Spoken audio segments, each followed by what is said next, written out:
And welcome to winemastery.co.uk. My name is John Lightfoot. This is John Murphy. And we're here to tell you all about wines, hopefully help you find your ideal wine, the wine you can love. Whether it's in the summer and it's a nice unoaked Chardonnay that you're going to enjoy on the lawn, or whether it's a nice Shiraz and when you're sitting by the log fire and it's snowing outside and you're just swilling that glass around and just enjoying the aroma. Are all of these things? All of the above. Absolutely. All of the above.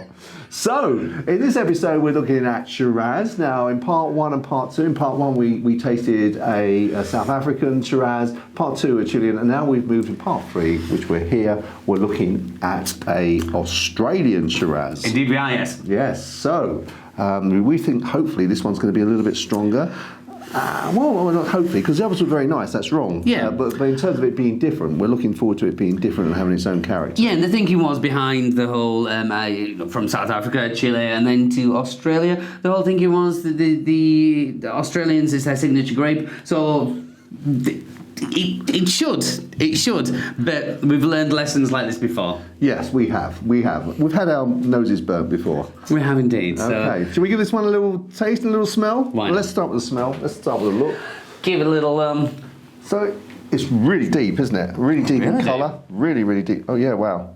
Then, yeah. blackberry colour, would you say? Yeah, It's almost black, is it? Not quite, but yeah. You know, just like before, the fine blackberries finally sort of ripen off. That sort of very dark red. Purple, even. No, it does have a definite purple look about it. I think we're, and yeah, wow, you can see. It's really, really dark, yeah. Yeah. Okay. Go on the nose. Go on the nose. Wow. Well, the first thing to say is, it's not giving up as much, is it? It's not really sort of, jumping in your face as much as, or up your nose, should I say? That sounds uncomfortable. No.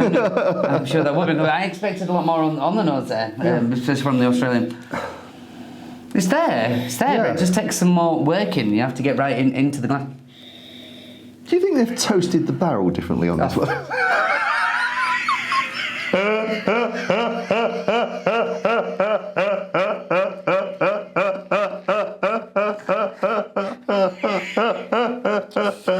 John, do you know what that means? Yeah. Okay. Do you want me to try to tell you? Please do. I'd be interested. Well, evidently with barrels, what they do is they make the barrel and then they actually have a flame like a blowtorch, and they actually burn the inside of it to give it these sort of notes, help the wine take the notes from the barrel. I assume that they originally did it in the old days. I don't know, but this is my guess. They actually did it in the old days to sort of kill off any germs. Okay. In the olden days, I imagine that's to sort of burn off any spiders or germs or whatever. Possibly, okay. And obviously, helps with the taste, so they've continued it into modern day winemaking. I'll wait for people to correct me. No, but we'll see. No. But I don't think it's anything to do with the toast in the barrels, is what I will say. I don't think so either, really. But no, Just a word I learned yesterday.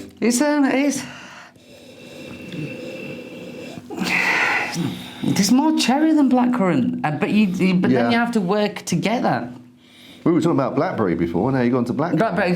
Sorry, my apologies. Yeah. No, I meant blackcurrant. Oh, did you? Yeah, on the nose, yeah. Okay. Blackberry was the flavour. I'm not even joking. Confused.com. Was the colour. I was saying blackberry was the... Okay. Yeah. We're getting all the black fruits in here. Yeah. But It's not. I'm just surprised how, compared to the other two, how the smell is much more subtle. He's done it again. I didn't mean to, and I didn't really. Don't worry. I'm not going to. Sorry. Shall we switch to a tasting then? Let's have a go. Let's go for the tasting.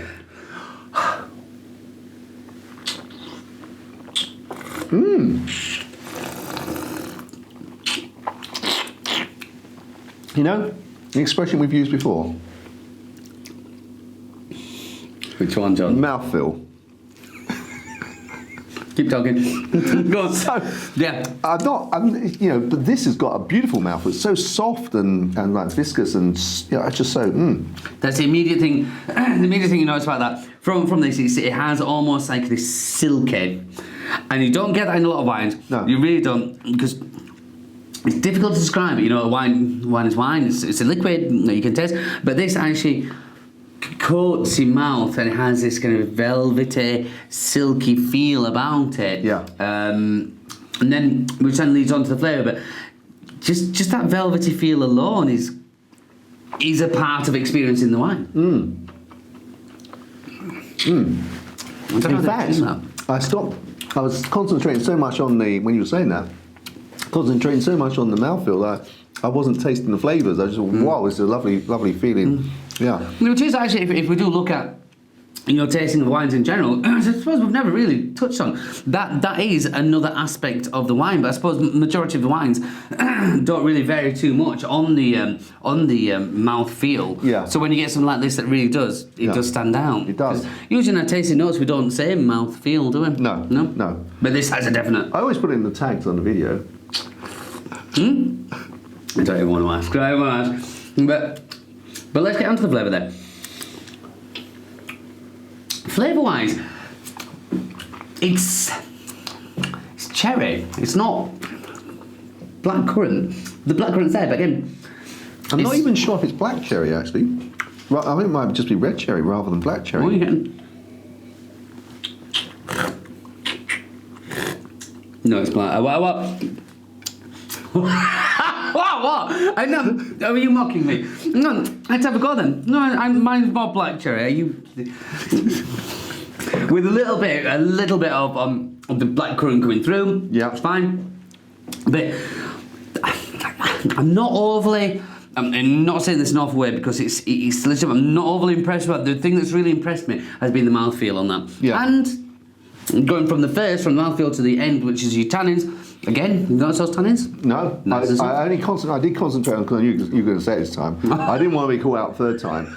So I did notice them and I thought actually they're very well balanced because they're just right on the end. Yeah. And I mean with that mouthfeel you don't really sense them at all until right at the end, and it's only you have to concentrate, you have to focus on it too. Oh yeah, it's not again not in your favour. And that actually surprises me as well because from the Australian Shiraz I would have expected pardon me, excuse me.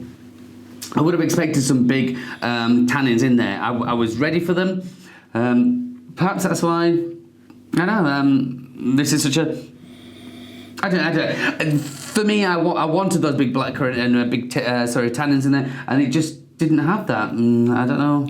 Well, I think actually that a lot of people, and myself including this, were put off by Shiraz by being really bold, powerful, and just a little bit OTT. And I think actually, if I tasted this, if this was bought and this was told a Shiraz, first time I'd ever have a Shiraz, I'd definitely be trying Shiraz again because I think it's just a delicious wine. That mouthfeel is beautiful. The flavour isn't. I agree, isn't too intense, but it's quite sweet as well.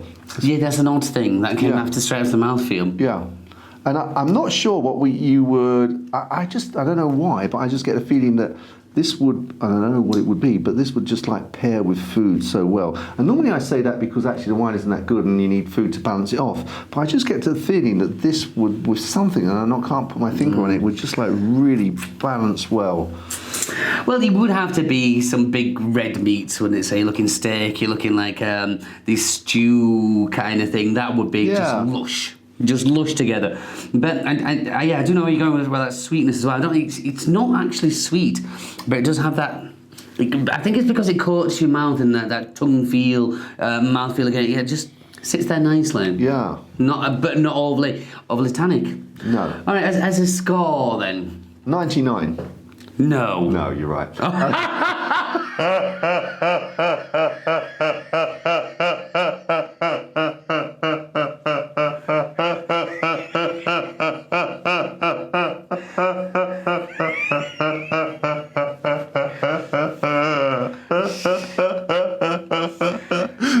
And every week I keep doing it. And every week I still turn it up. 84.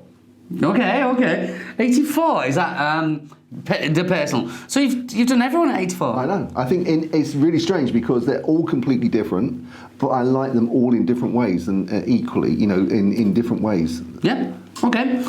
As a Shiraz, I'll sit with you at 84. On a personal level, 83. I don't think Okay. it's much because I do like it. So the mouthfeel was good for you, but you just were looking for something a little bit more powerful. Yeah, something that had a bit more oomph about it. This has enough oomph, but not Shiraz oomph. You know, that kind of. Aggressive. Oomph. Yeah, and the tannins in there, which would just kind of make me know that I'd had a big wine. Yeah. Of course, some people object to aggressive oomph. They prefer softer wine like this. It's been a pleasure, Jack.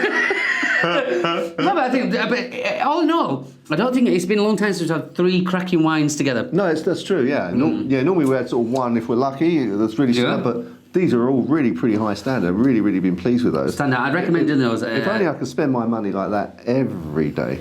Well, that's why we're here, to help. Absolutely, yeah. And we do hope it's helped you. It's really worth going. Obviously, I'll put the links below so that you can see where they were purchased, where they're available, and the guide to the price. And I guess we're time to sign off. So time to tell you guys, if you haven't already, to subscribe. I'm sure you're getting fed up with me saying that. Click the little bell button, give it a little ding, and make sure you get all of our episodes. And we look forward to very much seeing you in our next episode. Don't we, John? Of course I do, yeah. We're doing this for you. Absolutely. Chin chin. Chin chin.